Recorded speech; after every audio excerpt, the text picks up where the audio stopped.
Hi, Larry. Hey, Graham. Hi, my name is Graham Resnick. I'm a filmmaker, writer, director, sound designer, and I started working with Larry Fessenden about 10, 15 years ago through my friend Ty West, who I grew up with, and have done a lot of sound design with on his films. And he was producing Ty's films at the time, and Ty introduced me to Larry. Larry produced my first feature, and we've written together on several projects. My name is Larry Fessenden. I'm a filmmaker.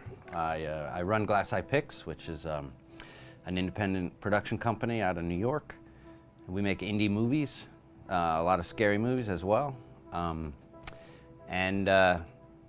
got a call to audition to write this video game.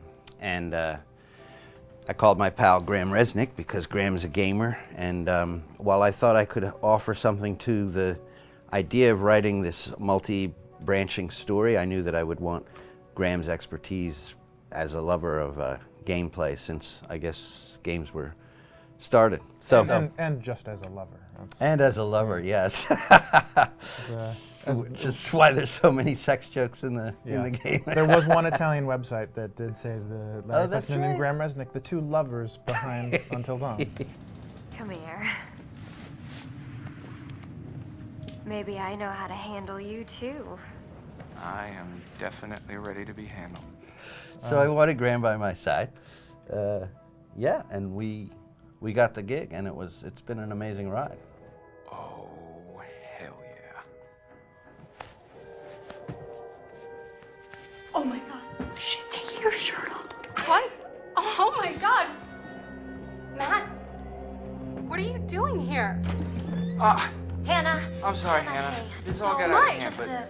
So in the game, the basic setup is that a year prior to the game's start, all these kids had gone up to a ski lodge that was owned by the parents of one of the kids, or a couple of the kids, and some of the teenagers played a prank on some of the other teenagers, and the terrible tragedy occurred when a few of them, two sisters, ran out into a blizzard, and were never seen from again.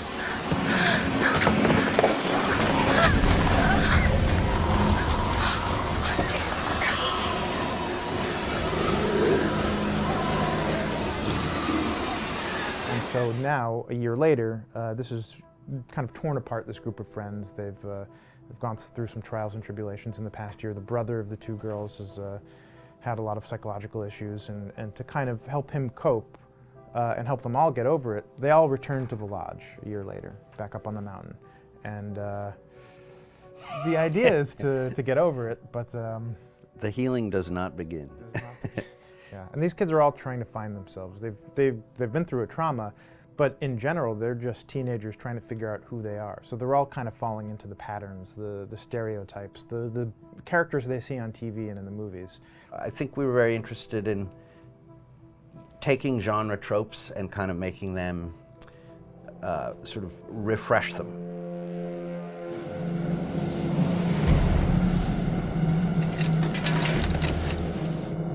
Hey, did you see that? Dad said it'd just be us this weekend. We're familiar with how slasher movies work.